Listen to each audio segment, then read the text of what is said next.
বিজেপির সঙ্গে মুসলমানদের শত্রুতা করেছে সেকুলার নামধারী কংগ্রেস করিয়েছে, সেকুলার নামধারী বাম করিয়েছে, সেকুলার নামধারী টিএমসি করিয়েছে। এরা বারবার মুসলমানকে বিজেপির বিষয়ে এমন ভাবে প্রচার করিয়েছে, মুসলমান বিজেপিকে সর্বসময় ঘৃণার নজরে দেখেছে, ছোট বড় কথা বলেছে, অনেক কিছু করেছে।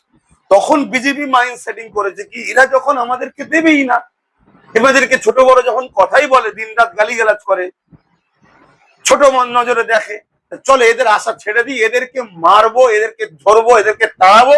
এই ভোটটা প্রচার করলে একটা সম্প্রদায় আমাদের উপর খুশি হবে, সেই একটা সম্প্রদায়ের বিশেষ কিছু ভোটকে নেবার জন্য তখন আমাদেরকে মারতে পারে।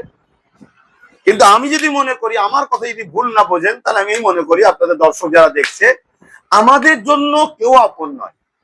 ৭৯ বছর দেশ স্বাধীন হয়েছে, সবাই আমাদেরকে কম বেশি লুটেছে, বিজেপি বেশি লুটছে, বিজেপি বেশি ক্ষতি করছে, মসজিদ গুলো ভেঙে দিচ্ছে। কেন ভাঙছে?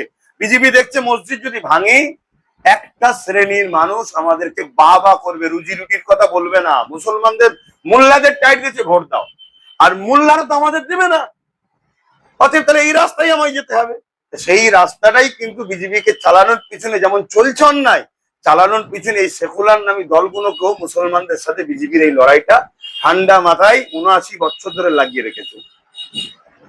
কথা মাথায় ঢুকছে কি আমি জানি না, ভুল বুঝবে কি জানি না, ভুল বুঝলে আমার কিছু যায় আসে না, এটা হাকিকত। কিন্তু আমার কাছে কথা হবে, রাজনীতিতে ধর্মকে বাইরে রেখে মানুষের রুজি রুটি, শিক্ষা, স্বাস্থ্য, কর্মসংস্থানের রাজনীতি হওয়া দরকার। কিন্তু সেই রাজনীতিটা ৭৯ বছর ধরে কম বেশি আমাদের নজরে দেখছি। কেউ 90% করছে না, কেউ 70% করছে না, কেউ 50% করছে না, আর বিজেপি 100%ই এলিয়ে করে না, শুধু ধর্ম করছে। এই হচ্ছে ব্যাপার।